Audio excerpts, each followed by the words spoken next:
craziest thing y'all ever did for love? I love when people tell me their business or when I come across a good story that I could come share with y'all, because y'all not finna believe what this lady went through for love. Well, at least she thought it was love. Well, she really said that God sent her this man. But I'm going to just tell y'all the story. And I really want to have this conversation down in my comments, y'all, because I think the lady delusional. But I want to tell y'all and see what y'all think, okay? I just got out the shower, so I'm just finna moisturize my face and shit while I tell y'all this story, okay? So let me wash my face. Okay, so it was this lady from North Carolina. She said she had a good job. She had a house and everything out of North Carolina. She's like a woman who's like very into church. I was finna say a woman of the cloth. So anyway, y'all know how like they be having like guest pastors and stuff like that. Yeah. I guess Pastor was fine. So basically her and her friend in the back like, girl, like, you know, Pastor fine. So they end up introducing themselves to the pastor and da-da-da. And so they just like, you know, where your church at? We're gonna come visit you. And so he like, yeah, my church out in Nashville. You know, y'all should come visit me and stuff like that. So they like, yeah, Pastor, we gonna come out there soon. So you know how people just be flirting like, yeah, we're gonna come. And so basically she said she went home and then she just had a dream. And I guess God told her this was finna be her husband. So she took that very seriously, y'all. So she called her friend on the phone like, girl, I think we need to go see the pastor. Like, we gonna pack up and go, we finna go to Nashville this weekend. So her friend like, are you for real, girl? She like, yeah. So basically, y'all, they pack up their car and they head to Nashville. So on the way to Nashville, y'all, they in the car like, we not gonna stay with him. Well, you know how men get sometime. Especially y'all know how preachers get, but don't nobody want to talk about that. But she like, yeah, we not gonna stay with him and stuff. We're gonna get us a hotel room. We just going to visit him or whatever. We're gonna see, like, you know, we're gonna go to his church. So I guess by the time they got there, they got to the church or whatever, the church was over and this is and that. So the pastor was basically like, you know, I don't have nothing else to do today, so I'm finna go home. Like, y'all welcome to come, you know, we can have dinner and da da da. So they take their fast tails over to the pastor house after they just said in the car that they was not finna go to the pastor house, y'all. So, no, I'm going too fast. Basically, when they pulled up to his church, the assistant that was with him when they went to go visit, when they originally went to go visit in North Carolina, he was like, what y'all doing here? I thought y'all said y'all was coming like in a few weeks or whatever. And so they was like, oh yeah, we were just in town. We just wanted to stop by and see what y'all church was about and da da da. So that's when the pastor was like, oh, okay, well, I guess y'all can just come to the house, you know. I'm trying not to cuss y'all. That's why I keep saying da da da. Because I was finna saying shit like that. But the pastor did not say that. Anyway, they end up going to the pastor's house. Now, from what she was saying in the interview is like, you know, they had dinner. The friend was there. And they were just playing games and stuff. Like they was doing truth or dare. And, you know, just having fun. Now, I don't know where the friend went around this time, because she said that she ended up sleeping with the pastor, not having sex, but they slept in the same bed or whatever, and she said they kissed, but you know, that's as far as it had went. But I really want to know what the friend was, because what had happened to, oh, we not gonna stay with the pastor, we not gonna stay with him, because you still got your fast ass in this man's bed and y'all end up kissing. Clock it. So at this point, y'all, the lady just really feel like, okay, God, you had already told me this my man, so you know, this gotta be it. She and her friend go back to North Carolina, and then so she like, yeah, I'm just finna sell my house and I'm just finna move to Nashville. She said she got written up at work, and she said that was another sign from God. She was like, this gotta be a sign, because I've been doing this for years. Now, she was going against company policy and she was violating one of the rules or whatever, but she said everybody was doing it, so when she got wrote up, she thought it was just a sign. So she took it serious, and she was just like, you know, but it's got to be a sign. So she kept doing it, and that's when she had ended up getting fired. But her boss had ended up telling her like, well, we had already heard you was getting ready to move to Nashville anyway. So she was like, I don't know how they found out or whatever, because I only told my coworkers. So I'm screaming at the screen like, bitch, because they told on you, that's why the fuck they started run you up in the first place. If somebody run you up at work and everybody doing that shit, I don't play like that. Basically, she had ended up quitting and she sold her house, all that stuff, blah, blah. So she had said she moved to Nashville and moved into an apartment and didn't have no job, but she was in school. She said she was in school to get her master's. Now, later, like 40 something, so around this time, she said she was like 33. When she was just like, you know, God, I don't really know what I'm finna do. I'm just finna like, you know, go out here because this is what you're leading me to do and da da da. And so when she said she checked the mail, that's when she had got a refund check. And she was like, this gotta be a sign. This gotta be a sign. So she just taking everything in like this is a sign that God telling me that I need to move to Nashville and be with my man. The lady is in Nashville at this point. She in Nashville, and so she ended up joining the pastor church or whatever. So he kind of like, what you doing out here? Like, you know, what you doing out here? And so she like, you know, I had seen like it was some job opportunities out here. Like she never told him her real reason of moving out there. He was like, so you ain't got no job right now?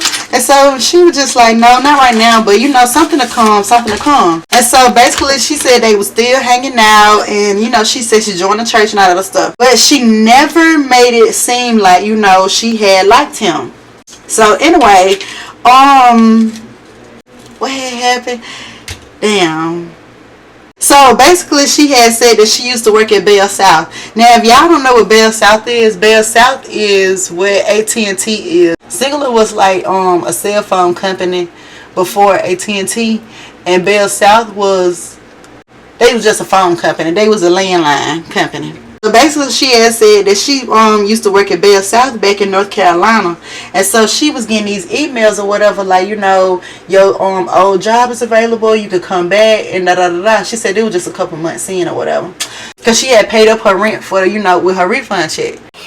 Oh my god, this shit is sliding out. Alright. Boom. Basically, she had ended up calling the lady from Human Resources like, hey, I don't live in North Carolina no more. And so the lady like, where you stay at now? So she like, Nashville. They was like, oh, we got some job opportunities out there in Nashville. You know, just, you know, call them. We'll send over your resume, you know. And they were just like, oh yeah, all you gotta do is just take the drug test and, you know, you can get the job. So she did all that. So now she's saying like this is basically what she settled in. She did for a few months. Now everything going well. She going to church every Sunday. She got a job. You know, she paying her bills. She's still in school. And everything just going well, y'all. But she still ain't never told her pastor what her whole reason was for moving out there. She's saying like it's time going by, like months and stuff going by or whatever. You know how folks be gossiping, so she's like very involved in the church. So basically I think somebody was like, you know pastor got a girlfriend. I think they was talking like, you know, amongst each other. She overheard them, so she had immediately got her feelings like, what you said? And so they was like, yeah, pastor got a girlfriend. So they started including her in the conversation, and she was like, no he don't, no he don't. So she thinking in her head like, he ain't invite me out on no more dates or whatever ever since that time that I stayed the night at his house, and he know I stay out here in Nashville. So basically she just know everything that she need to know about the pastor. So basically she going back and forth with the ladies like, pastor ain't got no girlfriend, da da da. So while like a month later, y'all, pastor ended up bringing his girlfriend to the church. Now she stayed in a whole nother state. I want to say Michigan, but I could be wrong. She was just there to visit. And so the pastor was just like, you know, I have a woman that's very special in my life and all the other stuff, blah, blah. And so she was like, no. And so he had told the lady to stand up. So the lady standing up and da da da. And so she said that somebody in church was just like, dang, that lady look just like you. This lady messy for real. She like, she said her heart was broken, but she didn't want to quit the church or whatever because she said it would have been very suspicious and all that other stuff and blah blah. So she said she still was going to the church, y'all. She praying to God, and she just saying that God still telling her like, it's okay that man got a girlfriend. You are here for a reason. Like, that's your man. That's your man. So she just basically saying like, this is God telling her that this is her man.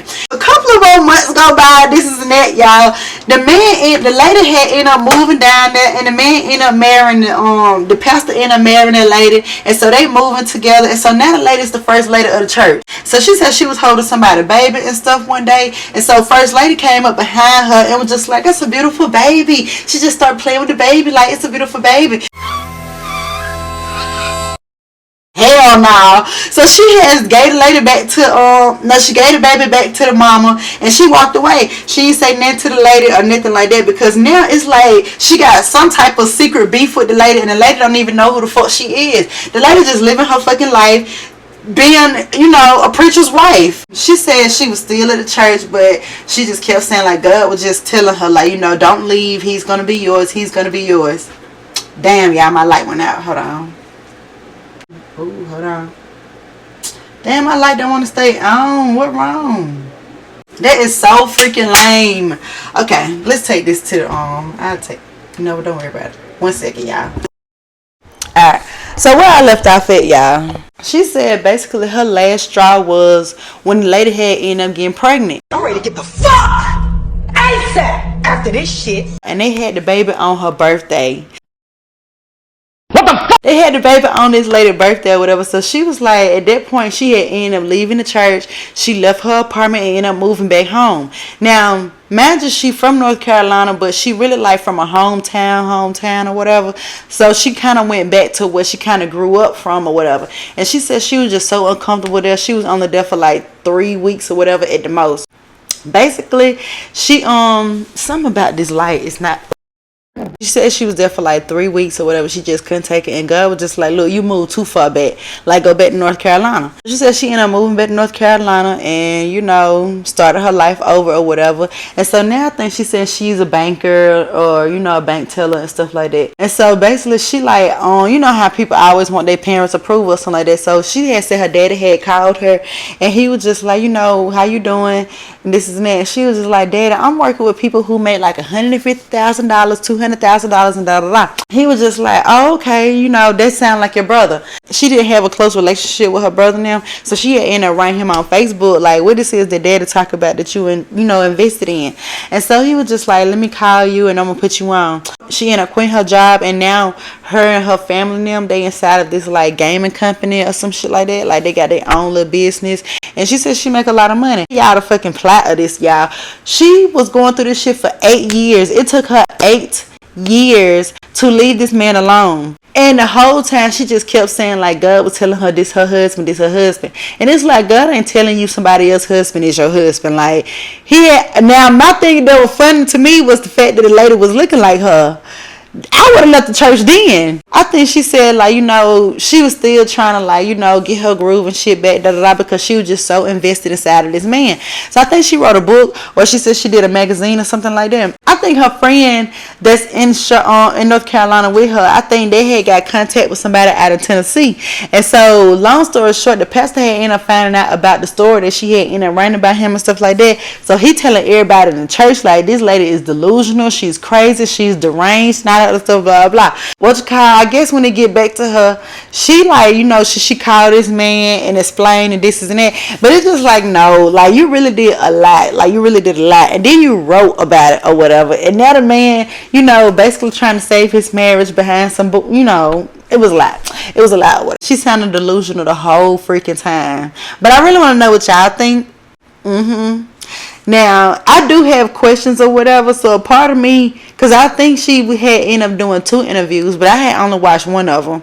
And so I need to go back and watch the other interview. But I wanted to come on here and tell y'all, I'm going to let these sit on here for about a good 10 more minutes. And then I'm going to take them off. But anyway, good night, y'all. Love y'all. See y'all in the next video.